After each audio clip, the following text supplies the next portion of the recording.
Shalom, umat Tuhan yang dikasihi dimanapun berada, dan seluruh jemaat Tuhan yang ada di rumah, secara bersama-sama beribadah masing-masing. Kiranya Tuhan memberkati semua. Hingga pada hari Minggu ini, kami boleh mengangkat hati kami menyembah kepada Tuhan, memuliakan Dia, mengagungkan Dia. Sehingga demikian kita boleh mendapat kekuatan baru dari Tuhan. Kekuatan dari Roh-Nya yang kudus memampukan kita untuk dapat menjalani kehidupan ini, menjalani kehidupan yang penuh dengan kesulitan, tantangan, dan masalah. Karena kita percaya melalui kuasa Allah, yaitu Roh-Nya yang kudus, memampukan kita untuk memuliakan Dia. Terpujilah nama Tuhan. Saudara-saudara yang dikasihi Tuhan, sebelum kita belajar kebenaran firman Tuhan, mari kita berdoa. Kita datang kepada Tuhan. Bapa di sorga, kami datang kepadamu dengan penuh kerendahan hati di hadapan hadirat-Mu. Kami boleh bersyukur oleh karena seminggu lamanya kami dipelihara oleh Tuhan. Kami dilindungi oleh Tuhan. Sehingga pada hari ini Tuhan, kami boleh datang menyembah Engkau. Kami boleh datang mengagungkan Engkau, memuliakan nama-Mu. Oleh karena kehadiran-Mu dalam kehidupan kami, yang menuntun hidup kami sampai saat ini. Terima kasih Roh Kudus yang menopang kami, yang memampukan kami untuk dapat berjalan bersama dengan-Mu Tuhan. Hingga demikian dengan kekuatan daripada Roh-Mu, memampukan kami untuk hidup seturut dengan kehendak-Mu. Terima kasih Tuhan, terpujilah nama-Mu dari kekal. Dan tiba saatnya ya Tuhan, kami akan belajar kebenaran firman Tuhan. Urapi hati pikiran kami dengan Roh-Mu yang kudus, agar berita firman-Mu yang kudus ini akan menjadi kekuatan dan semangat dalam kehidupan kami, dalam mengiring akan Engkau. Terima kasih Tuhan, berbicaralah kepada kami Tuhan, karena kami siap mendengarnya.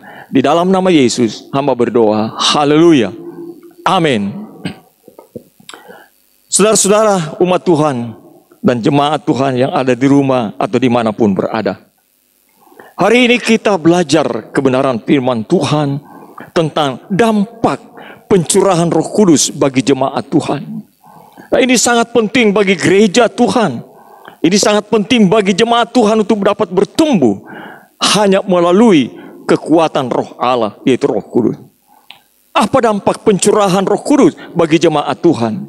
Saudara-saudara, mari kita buka firman Tuhan yang terdapat di dalam Kisah Para Rasul pasal 2 ayat 1 sampai dengan ayat yang keempat. Kisah Para Rasul pasal 2 ayat 1 sampai dengan ayat yang keempat, yang berbunyi demikian. Ketika tiba hari Pentakosta, semua orang percaya berkumpul di satu tempat. Tiba-tiba turunlah dari langit suatu bunyi seperti tiupan angin keras yang memenuhi seluruh rumah di mana mereka duduk.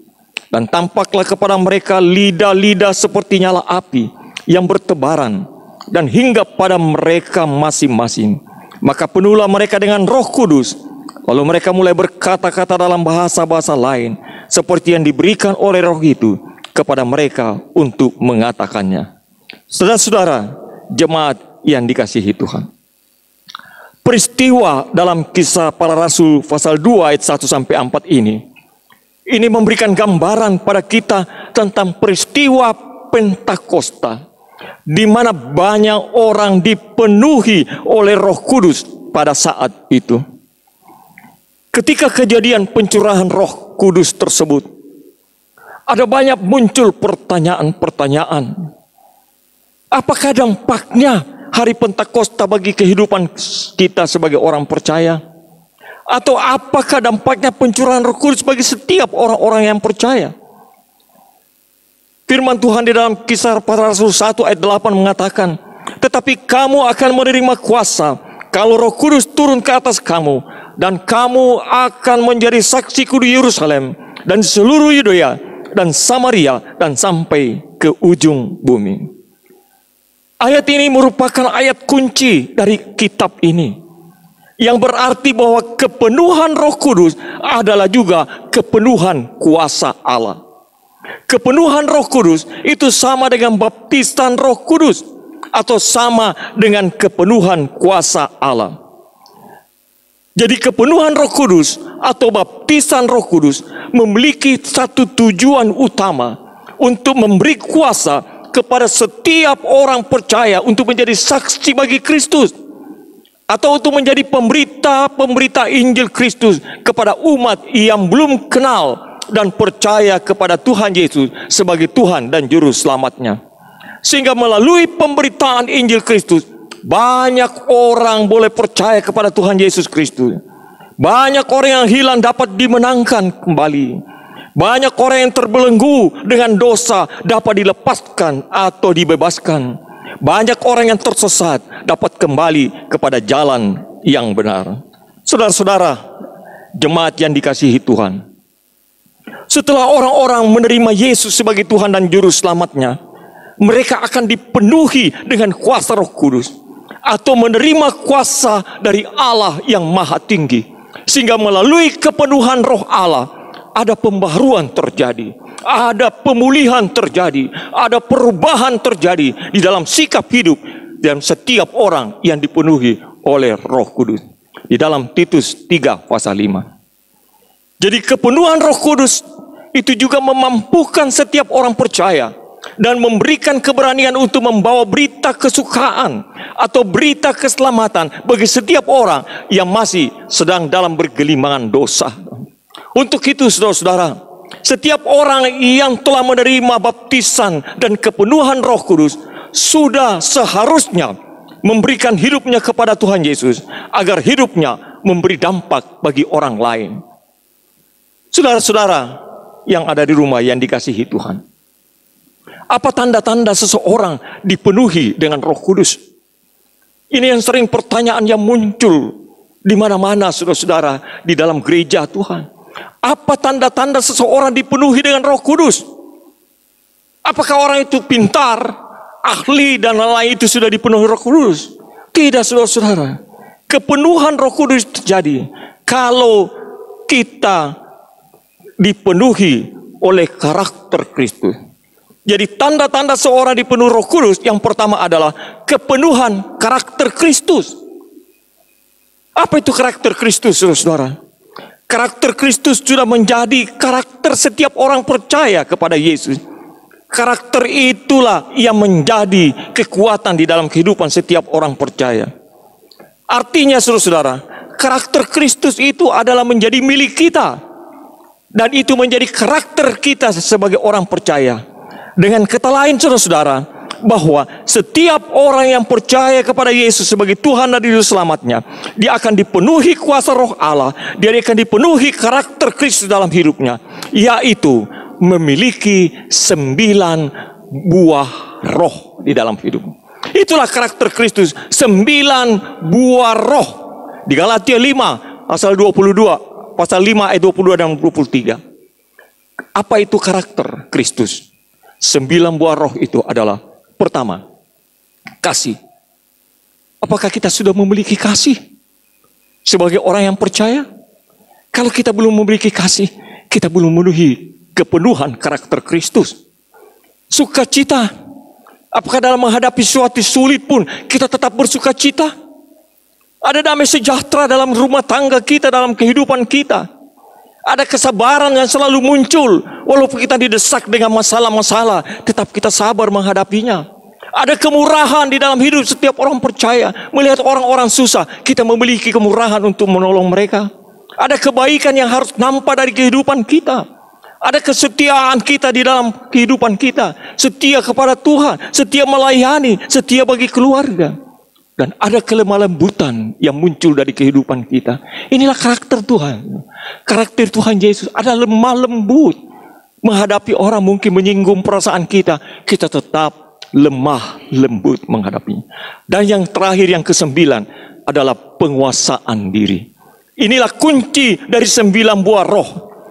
Bila kita memiliki kasih, sukacita, damai sejahtera, kesabaran, kemurahan, kebaikan, kesetiaan, kelemah lembutan, tapi kita tidak memiliki penguasaan diri, maka semua itu tidak ada artinya. Semua sia-sia. Artinya, saudara-saudara, kita menghadapi situasi apapun, kita dicela, kita ditindih, kita dimarahi, kita dicela, apapun yang terjadi hidup kita, tetap kita menguasai diri kita. Itulah yang Tuhan inginkan. Inilah 9 buah roh ini sebagai karakter Kristus yang harus nampak di dalam kehidupan kita. Sebagai kepenuhan karakter Kristus. Yang kedua, saudara-saudara, apa tanda orang yang dipenuhi Roh Kudus? Yaitu adalah kepenuhan karunia-karunia roh. Setiap orang yang percaya kepada Yesus menerima Roh Kudus dalam hidupnya, telah menerima karakter Kristus dalam hidupnya, pasti dia memiliki karunia-karunia roh yang Tuhan berikan melalui Roh Kudus. 1 Korintus 12 ayat 7 sampai 11 dikatakan di sana, orang-orang yang telah dipenuhi oleh Roh Kudus dalam hidupnya akan memiliki 9 buah karunia roh.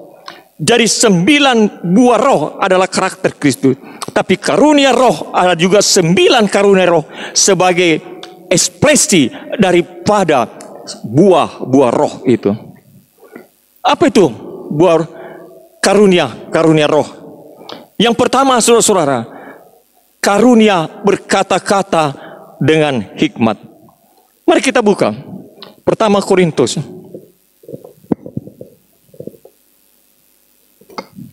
Pertama Korintus pasal 12.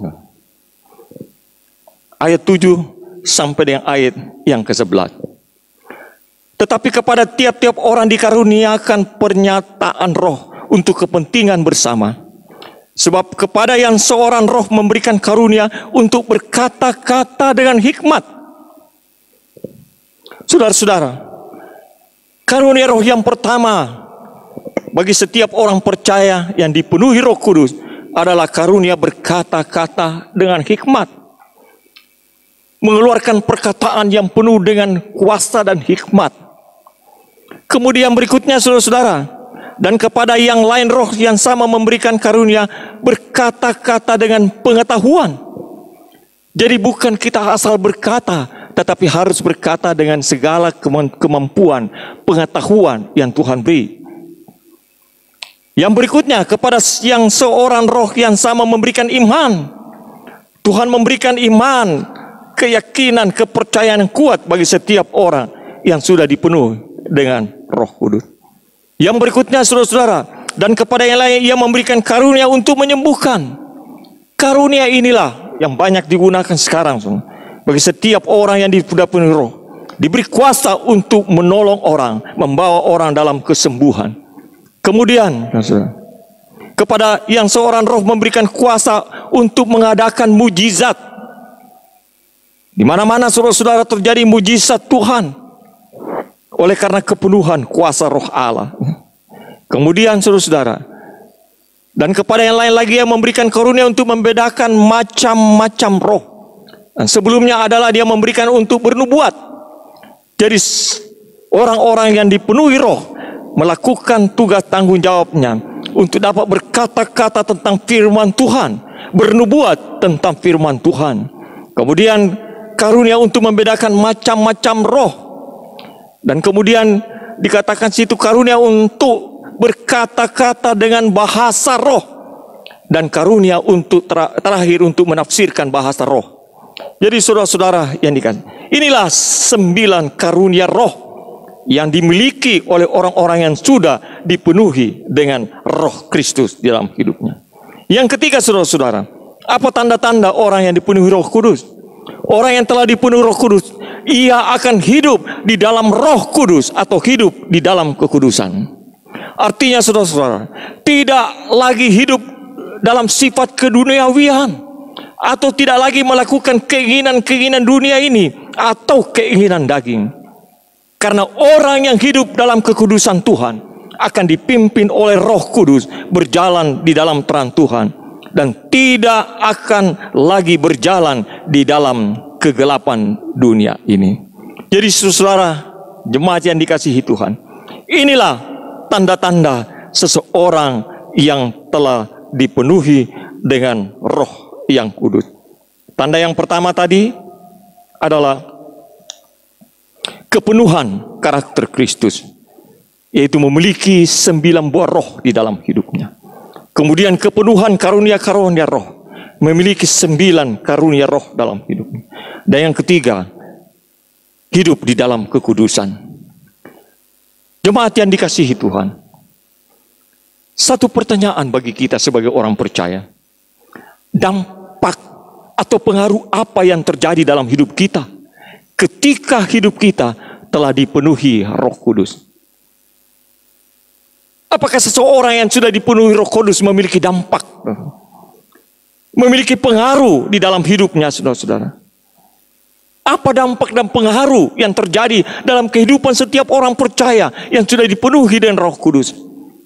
Saudara-saudara yang dikasihi Tuhan, ada 4 hal, saudara, yang nampak. Yang pertama adalah dampak setelah seseorang dipenuhi oleh Roh Kudus adalah orang tersebut akan tekun dalam pengajaran firman Tuhan.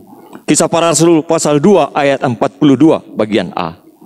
Melalui ayat ini kita dapat melihat perubahan atau dampak yang terjadi pada seseorang yang dipenuhi oleh Roh Kudus. Ialah hidupnya akan diubahkan menjadi pribadi yang suka belajar akan firman Tuhan.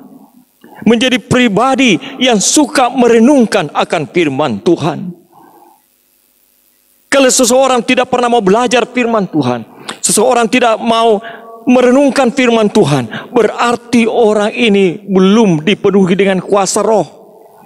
Karena kalau orang yang sudah dipenuhi kuasa roh itu, orang itu akan bertekun terus dalam pengajaran firman Tuhan.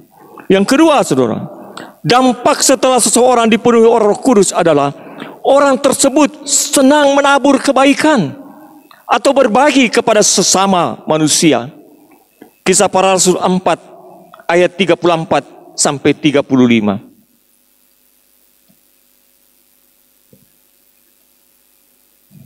Mari kita buka. Kisah Para Rasul 4 ayat 34 dan 35. Sebab tidak ada seorang pun yang berkekurangan di antara mereka, karena semua orang yang mempunyai tanah atau rumah menjual kepunyaannya itu, dan hasil penjualan itu mereka bawa dan mereka letakkan di depan kaki rasul-rasul, lalu dibagi-bagikan kepada setiap orang sesuai dengan keperluannya. Saudara-saudara yang dikasihi Tuhan, dampak orang yang dipenuhi Roh Kudus, orang tersebut senang menabur kebaikan, berbagi kepada sesamanya. Sebagai orang yang sudah menerima Roh Tuhan, hendaknya kita tidak menjadi sombong, angkuh rohani, atau tertutup dan menjauh dari orang lain.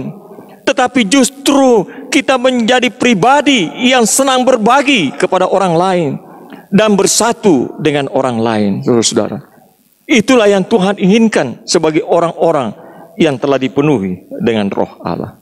Yang ketiga, saudara-saudara, dampak setelah seseorang dipenuhi oleh Roh Kudus adalah orang tersebut akan hidup dalam kebenaran.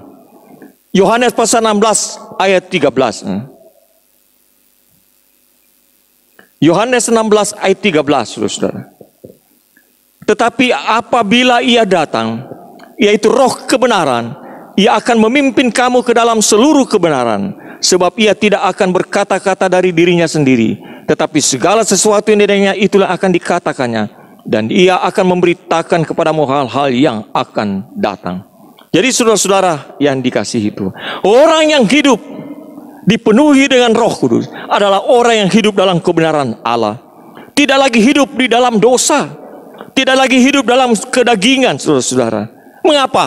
Karena Roh Kudus adalah Roh kebenaran yang menuntun kita dalam melakukan hal-hal yang benar.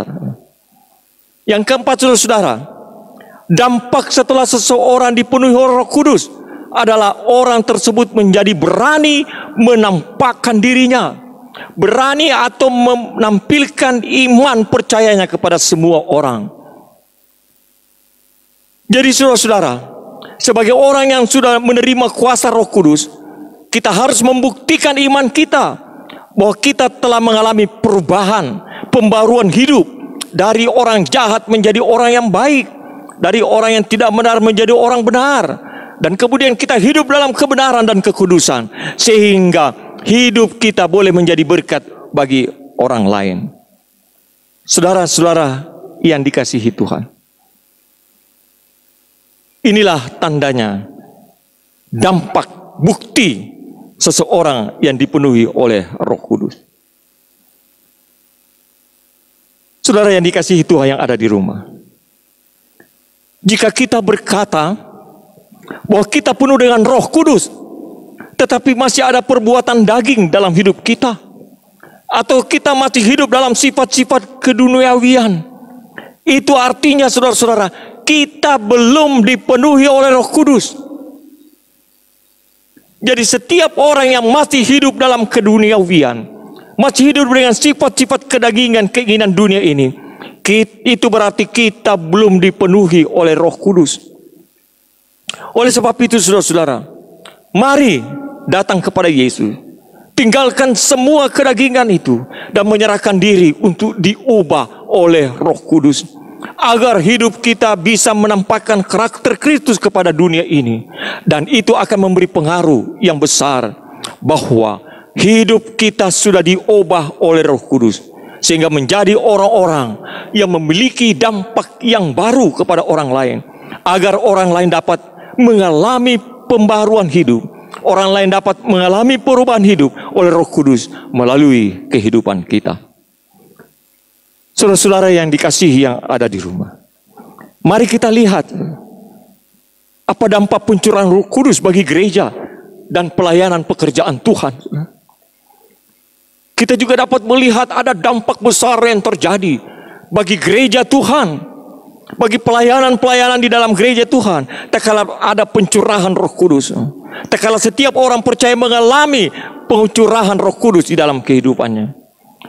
Tak kala pencurahan Roh Kudus terjadi dalam hidupnya, itu akan terjadi mujizat-mujizat. Mujizat-mujizat akan terjadi.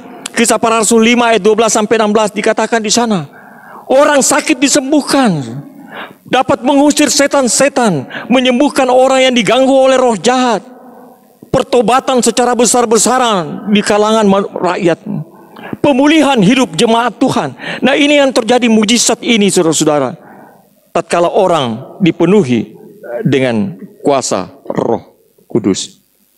Yang kedua saudara-saudara, terjadi perubahan cara hidup jemaat. Kisah Para Rasul 2 ayat 42 dan sampai 46. Dikatakan di sana, jemaat itu semakin hidup dalam kasih karunia Tuhan. Jemaat hidup semakin bertanggung jawab kepada Tuhan. Jemaat itu hidup semakin bergantung kepada Tuhan. Dengan kata lain saudara-saudara, jemaat lebih mengandalkan Tuhan di dalam kehidupannya. Jemaat saling berbagi kasih dengan semua anggota jemaat. Dan kemudian jemaat semakin bertekun di dalam persekutuan dan dalam pelayanan. Itulah perubahan-perubahan yang terjadi di dalam kehidupan jemaat Tuhan apabila Roh Kudus memenuhi setiap orang. Yang ketiga saudara-saudara, apa yang terjadi saudara-saudara dalam perubahan di dalam gereja Tuhan? Yang ketiga, goncangan-goncangan akan terjadi karena menerima kuasa, yaitu kuasa Roh Kudus. Kita lihat di dalam Kisah Para Rasul 4 ayat 1 sampai 22. Bagaimana murid-murid Yesus diberi kemampuan, diberi kuasa oleh Roh Kudus, sehingga dia berani menjawab tantangan dari Mahkamah Agung. Tak kala Petrus dia diperhadapkan di Mahkamah Agung, tetapi dengan kekuatan kuasa Roh Allah, dia mampu menang. Saudara-saudara yang dikasihi Tuhan, goncangan yang terjadi berikutnya di dalam Kisah Rasul pasal 4 ayat 23 sampai 31. Kehidupan doa jemaat semakin meningkat. Orang yang dipenuhi roh, kehidupan doanya semakin meningkat.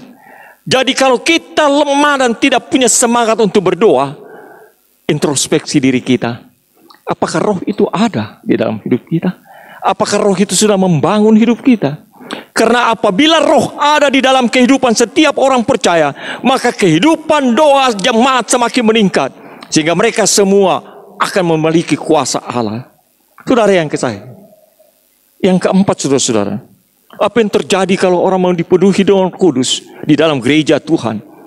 Kisah Para Rasul 10 ayat 34. Kisah Para Rasul 10 ayat 34. Lalu mulailah Petrus berbicara, katanya, sesungguhnya aku telah mengerti bahwa Allah tidak membedakan orang.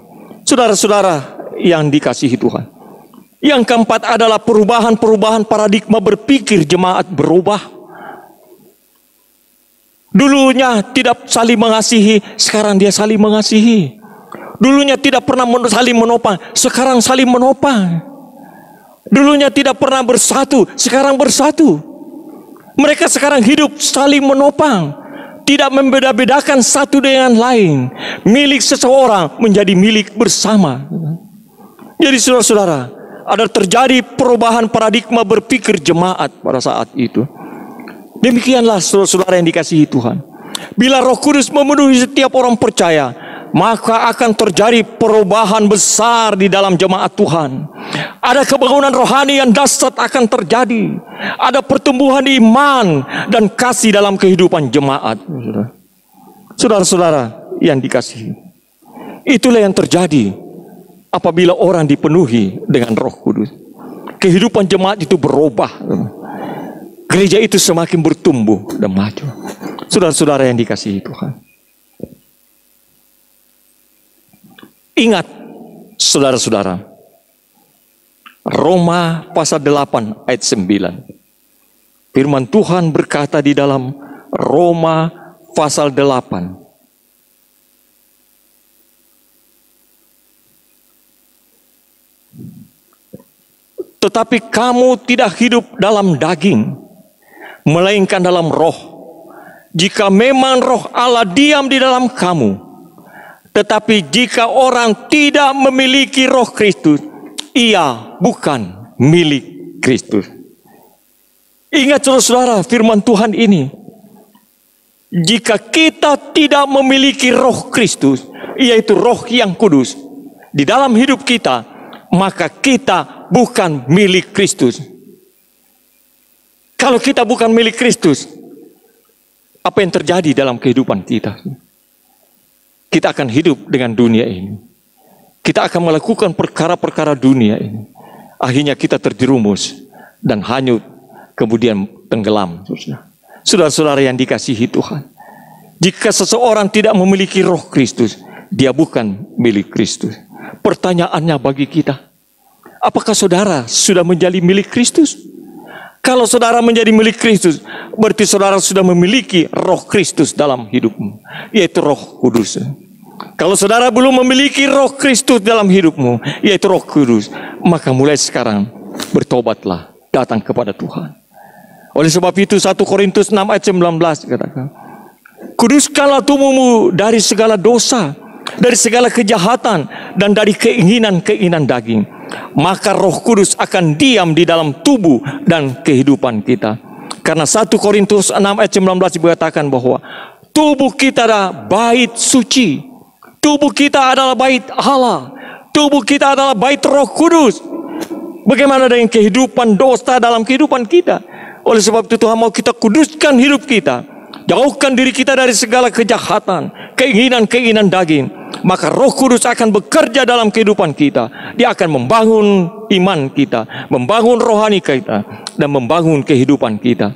Saudara-saudara yang dikasihi, oleh sebab itu, hendaklah engkau dipenuhi dengan Roh Kudus, sehingga saudara dapat mempermuliakan Tuhan Yesus, dan melalui kepenuhan Roh Kudus, menjadikan saudara dengan saya sebagai saksi dan berkat bagi semua orang yang mau datang kepada Yesus.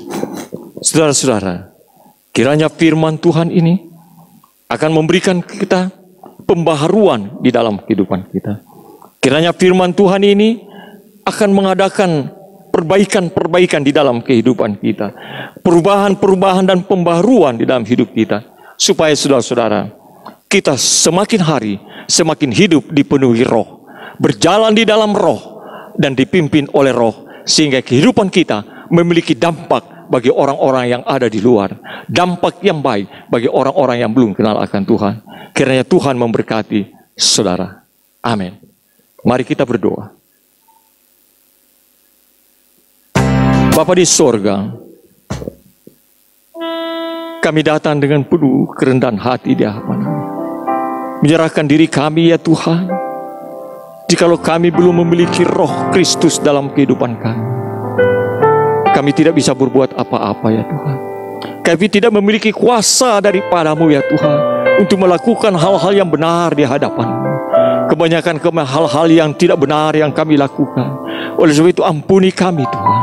Mari Roh Kudus menguduskan hati pikiran kami. Semua jemaat Tuhan yang ada di rumah masing-masing yang sedang beribadah, Engkau jamah hati mereka ya Tuhan. Engkau baharui hidupnya ya Tuhan. Biar Roh Kudus memenuhi hidupnya dari hari ke hari, sehingga dapat menjadikan orang-orang menjadi alat berkat bagi kemuliaan Tuhan, menjadi saksi bagi Tuhan. Terima kasih Tuhan. Biar firman ini menjadi motivasi dalam hidupnya untuk dipenuhi dengan kuasa Allah, yaitu kuasa Roh Kudus, supaya dalam kehidupannya pengudusan demi pengudusan terjadi dalam hidupnya, sehingga kehidupan mereka semakin hari semakin hidup bersama dengan Tuhan dan hidup berjalan di dalam terang Tuhan. Terima kasih Tuhan. Berkatilah semua umat yang sudah mendengar firman-Mu. Bangun iman percaya mereka. Penuhi mereka ya Tuhan dengan kuasa Roh-Mu, yaitu Roh yang kudus. Haleluya, haleluya. Terpujilah nama-Mu Tuhan. Ini doa kami Tuhan. Kami naikkan syukur kami kepadamu. Hanya demi nama Yesus Tuhan dan Juru Selamat kami yang hidup. Haleluya. Amin. Saudara-saudara yang dikasihi Tuhan dan jemaat yang ada di rumah masing-masing, mari kita memuji Tuhan. Sebelum kita akhiri ibadah kita hari ini, mari kita memuji Tuhan. Penuhilah dengan hadirat-Mu.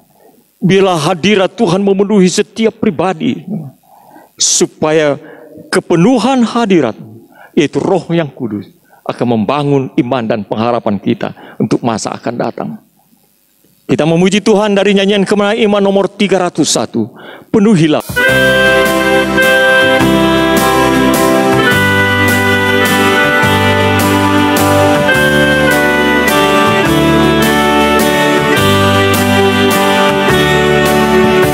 Penuhilahkan hatiku dengan hadirat-Mu. Kelak semua yang ku buatku senang di mata-Mu. Roh Kudus curah-Mu di hatiku penuh-penuh. Roh Kudus turun-Ku, beri damai dan teduh. Penuhi hadirat-Mu, ku dapat kuasa-Mu. Sekarang punya Tuhan beri roh angkat yang keji. Roh Kudus curah-Mu di hatiku penuh-penuh. Roh Kudus turun-Ku, beri damai dan teduh.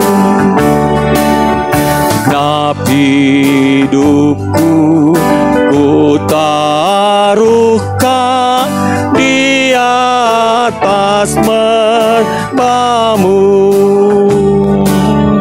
Baik pilihku dan sambutlah sebagai adaku. Roh Kudus curah-Ku di hatiku penuh-penuh.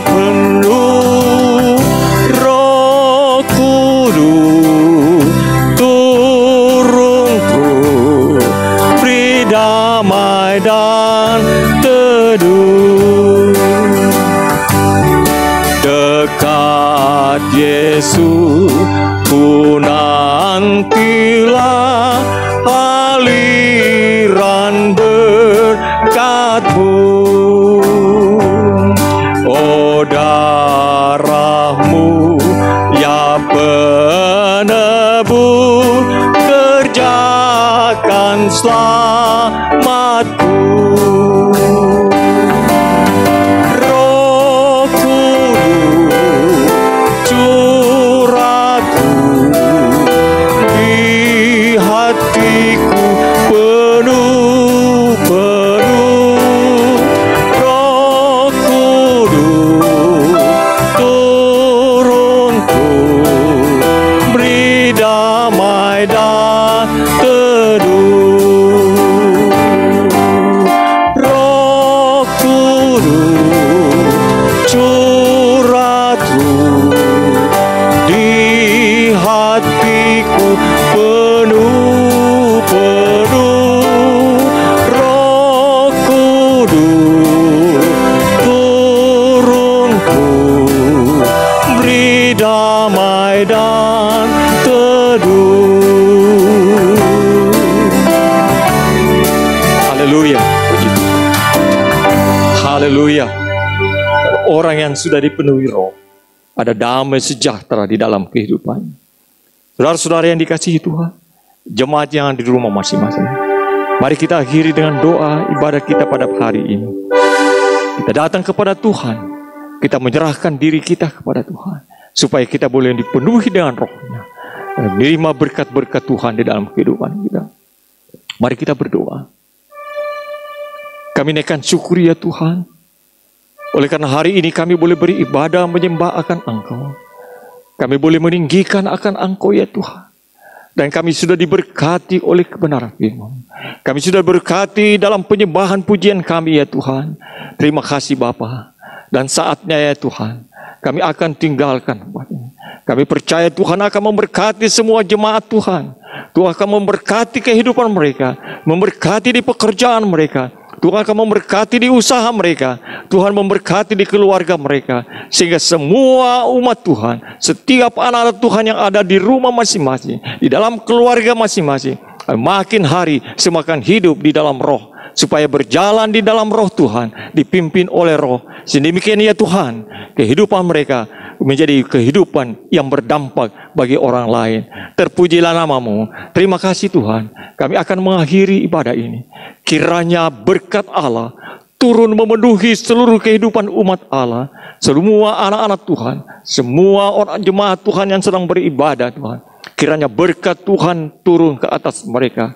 Kiranya kasih daripada Allah, anugerah dan sejahtera dari Tuhan kita Yesus Kristus, pimpinan serta kekuatan, semangat, penguasaan dari Roh Kudus akan menuntun setiap orang yang percaya untuk hidup berjalan di dalam Tuhan dan diberkati oleh Tuhan. Haleluya, haleluya. Di dalam nama Yesus kami berdoa.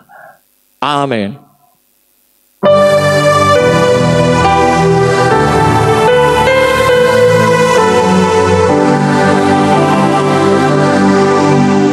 Puji Allah, pohon berkat.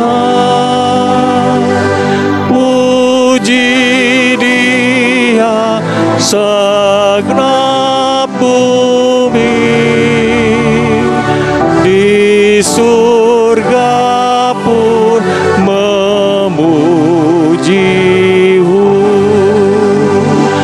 Bapa, Anak, dan Roh Kudus.